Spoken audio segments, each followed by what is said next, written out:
విజయనగరం జిల్లా దివ్యాంగ సంక్షేమ శాఖ అధికారిగా బి ఆశయ్య ఇటీవల బాధ్యతలు చేపట్టారు. కలెక్టరేట్లో తన కార్యాలయంలో ఆయన మీడియాతో మాట్లాడారు.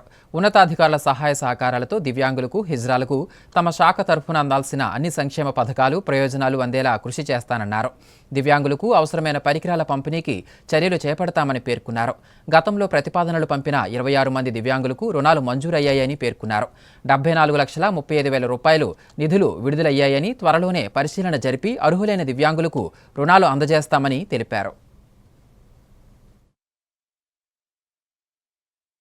ఇంకేమైనా సంక్షేమ పథకాలు ఆంధ్రప్రదేశ్ ప్రభుత్వం నుంచి కానీ అలాగే సెంట్రల్ గవర్నమెంట్ నుంచి కానీ రావాల్సినటువంటి పథకాలు ఏమైనా ఉంటే వాటిని త్వరితగతిన తెప్పించి వారికి అందించేందుకు మరి తగు చర్యలు తీసుకోవటం జరుగుతుంది. అలాగే ప్రస్తుతం మనకి ఉన్నటువంటి వికలాంగులకు కానీ, మరి మూగ చెవిటి వారికి కానీ, అలాగే ఎవరైనా కానీ ఇజ్రాలకు కానీ, అలాగే ల్యాప్టాప్స్, అలాగే టచ్ ఫోన్లు, ట్రైసైకిల్స్, అలాగే వీల్ చైర్స్, తర్వాత చెవిటి మిషన్లు అందజేయడం జరుగుతుంది. వాటితో పాటుగా వీరందరికీ కూడా ఆన్లైన్లో అప్లికేషన్ తీసుకుని వారికి అర్హతను బట్టి వారికి ఏ లోన్ ఇవ్వాలి, వాళ్ళు ఏమడిగారు అనే దాన్ని చూసుకొని దానికి ప్రభుత్వ నిబంధనల ప్రకారం మనం ఏవైతే ఉన్నాయో ఆ నిబంధనలకు లోబడి మరి లోన్లు కూడా మంజూరు చేయడం జరుగుతుంది.